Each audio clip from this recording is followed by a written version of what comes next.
Hello साथियों, मैं अनूप सिंह ए to Z classes के इस ऑनलाइन प्लेटफॉर्म पर आप सभी का स्वागत करता हूं। साथियों, अभी हाल ही में हंगर रिपोर्ट आया है। हंगर रिपोर्ट ये पूरी तरीके से मेरे देखने में, कहने सुनने में ये पूरी तरीके से फेक है। मैं क्यों ऐसा कह रहा हूं, मैं इसकी पुष्टि भी आप लोगों के सामने करने वाला हूं। तो पूरा न्यूज ये देखिएगा। अभी हाल ही में आया है आप लोगों के सामने वर्ल्ड इकोनॉमिक आउटलुक ग्रोथ। दोनों जब इंडेक्स आप लोगों के सामने जब पेश किया जाएगा तो एक तरफ जहां भारत को विश्व भर में सबसे ज्यादा ग्रोथ रेट बताया जा रहा है, वहीं भारत की हंगर इंडेक्स में पाकिस्तान, श्रीलंका, नेपाल इन सब से नीचे कर दिया गया है। यानी कि भारत में कम भूखे लोग हैं और पाकिस्तान की अपेक्षा भारत में अधिक भूखे लोग निवास कर रहे हैं। यहां तक कि श्रीलंका में भी कम भूखे हैं, भारत में ज्यादा हैं। यहाँ बांग्लादेश, चाहे कह लीजिए पड़ोसी देश जितने भी हैं, वहां पे कम दर्शाया गया है और भारत में अधिक दिखाया गया है। 125 देशों की यह लिस्ट में भारत 111वें नंबर पे आ गया है, जबकि पिछले साल की अपेक्षा इस साल हमारा पॉइंट गिरता जा रहा है। पूरी बातों का डिस्कशन हम लोग करने वाले हैं, लेकिन सबसे पहले हम लोग बात करेंगे जो ये ग्रोथ रिपोर्ट निकल के आई है, world economic outlook growth report, इसके बारे में अभी हम लोग चर्चा कर लेते हैं।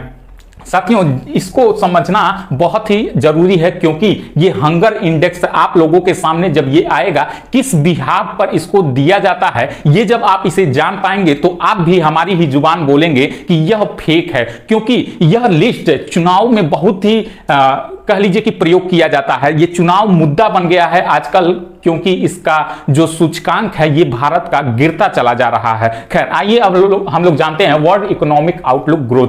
इस ग्रोथ को, इस रिपोर्ट को जारी करता है, इस IMF द्वारा इसको निकाला जाता है। 39 देश के, मतलब कि बहुत सारे देश हैं और 2 भागों में इसको डिवाइड किया गया है, जिसमें से 39 देश को एडवांस इकोनॉमी में रखा गया है। इसमें यह बताया गया है कि सभी 39 देशों की औसत ग्रोथ क्या होनी चाहिए, 1.4 होनी चाहिए। अमेरिका की 1.5 है, कुछ देश की कम है, कुछ देश की ज्यादा है।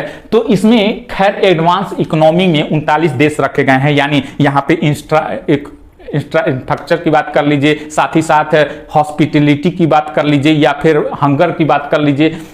यहां पे इन देशों में यह दर्शाया गया है कि यहां पे इन सब चीजों की परेशानियां कम है। आप बैंक में पैसा जमा करते हैं या फिर शेयर मार्केट खरीदते हैं, कहीं भी किसी बिजनेस में पैसा लगाते हैं, तो वो आपका पैसा डूबता नहीं है। इन लोगों की ऐसे ऐसे करके कई लिस्ट बनाया गया है, तो उसमें से 39 देश को एडवांस में इनको रखा गया है। जबकि भारत को किसमें रखा गया है, तो emerging market and developing economies में इसको रखा गया है। इसमें emerging market and developing Asia में कह लीजिए तो एशिया में इसकी ग्रोथ है 4.8, जबकि इकोनॉमिक रूप से देखा जाए तो 4 इसकी ग्रोथ बताई जा रही है। यह IMF के द्वारा को निकाला गया है। आप लोगों को मालूम होगा, जब द्वितीय विश्व युद्ध जब खत्म हुआ था तो 2 बैंकों की स्थापना की गई थी, एक वर्ल्ड बैंक और एक IMF बैंक। ये दोनों बैंक की स्थापना इसलिए की गई थी कि पूरे विश्व भर में जिनको पैसे की जरूरत है, आप इसका डाटा निकालिए कि कौन देश भूख से मर रहा है, किसको ज्यादा पैसे की जरूरत है, कहां पे उद्यम लगाना चाहिए, कहां पे बिजनेस किया जाना चाहिए, किस देश को पैसे की जरूरत है, उन देशों को पैसा पूर्ति कराना, उधार देना, लोन देना इन दोनों बैंकों का काम होता है। तो इसी ने ये बताया है कि भारत अपना ग्रोथ किस एवरेज से कर रहा है, तो 6.3 पूरे एशिया में सबसे ज्यादा 6.3 की रेशियो से ये ग्रोथ करेगा 2023 में। जबकि औसत ग्रोथ क्या है, तो 4.8 है। भारत के अगल बगल कोई नहीं है, सबसे नजदीक जो है वो है चीन 4.2। अब आप लोग ये समझ रहे होंगे कि क्या चीन भारत की ग्रोथ रेट से कम ग्रोथ करेगा क्या, तो ऐसा बिल्कुल भी नहीं है। यहां पे USA यानी अमेरिका 1.5 की ग्रोथ रेट से ग्रो कर रहा है। तो आप लोग ये मत समझिए कि भारत 6.3 है तो ये इसके हिसाब से ग्रोथ कर रहा है। आप लोगों ने देख लिया कि भारत की ग्रोथ कितने से कर रही है, 6.3 से कर रही है। आप लोग जहां भी पूरे भारत में निवास करते हैं, वहां पे आप देखते होंगे, चाहे आप गांव में होंगे चाहे आप शहर में होंगे, कि भूखे कोई नहीं मरता है, भूखा जो होता है कोई नहीं मरता है। लेकिन फिर भी हमको यह दिखाया गया है कि हम 125 देशों की तुलना में 111वें नंबर पे हैं। आखिर क्यों है? हमारे अगल बगल पूरे क्षेत्र में तो कोई भूखा नहीं मर रहा है। इतनी सारी सरकार ने योजनाएं चला रखी हैं, बहनी अम्मा बहनी कह लीजिए, रसोई योजना योजना कह लीजिए, जहां पे राजस्थान, मध्य प्रदेश, यहां तो भाई साहब 2-2 रुपए में भर पेट भोजन दिया जाता है, 5-5 रुपए में भोजन दिया जा रहा है सरकार के द्वारा। राज्य सरकार हो चाहे केंद्र सरकार हो, सरकार हमसे 22 रुपया, 23 रुपया, 25 रुपया किलो गेहूं खरीद के आपको 1.5 रुपया किलो दे रही है। क्यों दे रही है? ताकि आप कहीं भी हो, किसी भी हाल में हो, हर महीने आपको 5 किलो राशन मिलता है ताकि आप भूखे न रहें। लेकिन फिर भी हमारे लिस्ट में, इस लिस्ट में हमको इतना नीचे ढकेल दिया गया है। आखिर क्या है इसकी वजह? क्या यह सत्यता है? क्या यह रिपोर्ट सही है? आइए इसकी भी पुष्टि कर लेते हैं। साथियों, यह ग्लोबल हंगर इंडेक्स 2023 में लाया गया है 2022 का। कुल 125 देशों का डाटा इसमें निकाला गया है, जिसमें भारत है 111वें नंबर पे।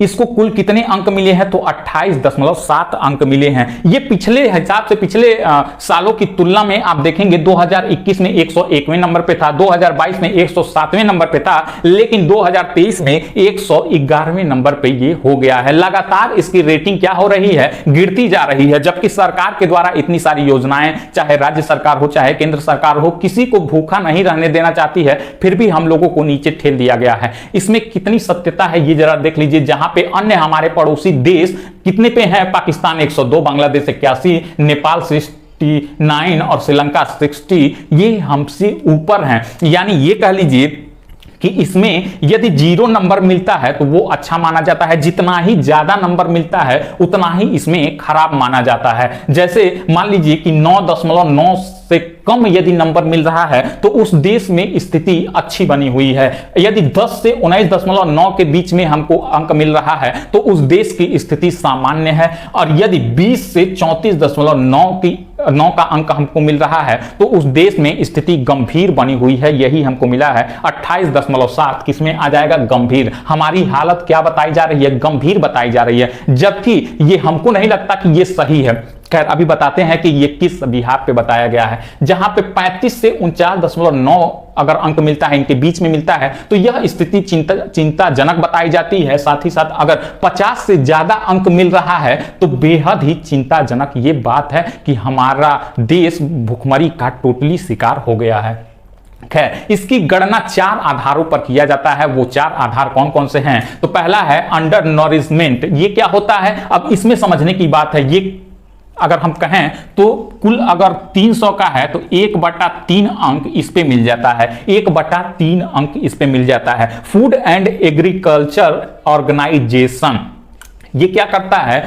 3000 यही निकालता है, FAO इस लिस्ट को निकालता है। इसी के बिहाफ पर ये क्या होता है? ग्लोबल हंगर इंडेक्स दिया जाता है। ये ग्लोबल हंगर इंडेक्स अपने नहीं कुछ करता है, इन्हीं सब के आधारों पर निकाल लेता है डाटा और बता देता है अपना नया इंडेक्स। तो खैर, ये FAO एक संस्था है, फूड एंड एग्रीकल्चर ऑर्गेनाइजेशन। 1/3 अंक यहीं से लिया जाता है। इसमें यह होता है कि मतलब कि आप ये बताइए कि बच्चे को जितनी कैलोरी, या पुरुषों को, मतलब किसी भी लोगों को जितनी कैलोरी ऊर्जा चाहिए उतनी कैलोरी मिल रही है कि नहीं मिल रही है, इसमें यह डाटा प्रोवाइड किया जाता है। दूसरा है चाइल्ड स्टंटिंग और तीसरा है चाइल्ड वेस्टिंग। ये दोनों डाटा यूनिसेफ के द्वारा दिया जाता है। ये कौन सा है? तो यूनाइटेड नेशन चिल्ड्रेन फंड, इसके द्वारा यह डाटा निकाला जाता है और बताया जाता है। ये 1/6 और ये 1/6 अंक प्रदान करता है, यानी दोनों मिला करके 1/3 अंक ये यहां से मिल जाता है। तो इसमें क्या बताया जाता है? चाइल्ड स्टंटिंग में क्या बताया जाता है कि बच्चे की हाइट जो है उसके उम्र के हिसाब से कम बढ़ रही है, तो इसमें यह बताया जाता है चाइल्ड स्टंटिंग में। जबकि चाइल्ड वेस्टिंग में क्या बताया जाता है कि बच्चा जो है 5 साल से कम बच्चे की इसमें बताई जाती है। बच्चे की जितनी उम्र हो गई है उसके हिसाब से उसका वजन क्या है? कम है, ये इसमें बताया जाता है। जबकि चाइल्ड मोर्टेलिटी में ये किसके द्वारा निकाला जाता है? तो GME के द्वारा इसको निकाला जाता है, यानी United nation inter agency group of children mortality estimation, इसके द्वारा ये निकाला जाता है। और ये भी अंक कितना देता है? तो 1/3। ये 1/3, ये 1/3, ये 1/3, कुल मिलाकर के ये 100 अंक का होता है। इसमें ये बताया जाता है कि 5 वर्ष से कम आयु के बच्चों की मौत हो गई। यानी बच्चे कितने हैं जो कि अपनी जिंदगी 5 वर्ष भी नहीं पूरी कर पाए। यहां पे अगर आप लोगों को मिल रहा होगा तो 2, 3, 4 ये 3 डाटा ऐसा है जो कि 5 वर्ष से कम बच्चों का डाटा लिया जा रहा है। अब बताइए, बच्चों के डाटा के ऊपर हंगर इंडेक्स पेश कर दिया जा रहा है कि हम लोग भूखे हैं, जबकि यहां पे पूरी आप लोगों को 2/3 भाग ये दिखेगा कि 5 वर्ष से कम। इसमें मात्र 3000 बच्चों का डाटा कलेक्ट किया जाता है और इसी 3000 बच्चों में हम लोगों की जनसंख्या 140 करोड़ की है, इसका मूल्यांकन कर लिया जाता है। तो इसीलिए मैंने शुरू में कह दिया कि ये डाटा पूरी तरीके से फेक है। साथियों, ये रहा पूरा इंडेक्स आप लोगों के सामने। इस इंडेक्स में पहले स्थान पर बेलारूस को मिला है और ये देख लीजिएगा कि भारत को 111वां नंबर मिला है। तो ये रही पूरी कहानी। आई होप आप लोगों को अच्छा लगा होगा। अगर आप लोगों को अच्छा लगा है तो वीडियो को लाइक करिएगा, शेयर करिएगा और अपने अन्य साथियों तक भी पहुंचा दीजिए ताकि इससे वो भी अवगत हो जाएं इस फेक इंडेक्स से। धन्यवाद साथियों।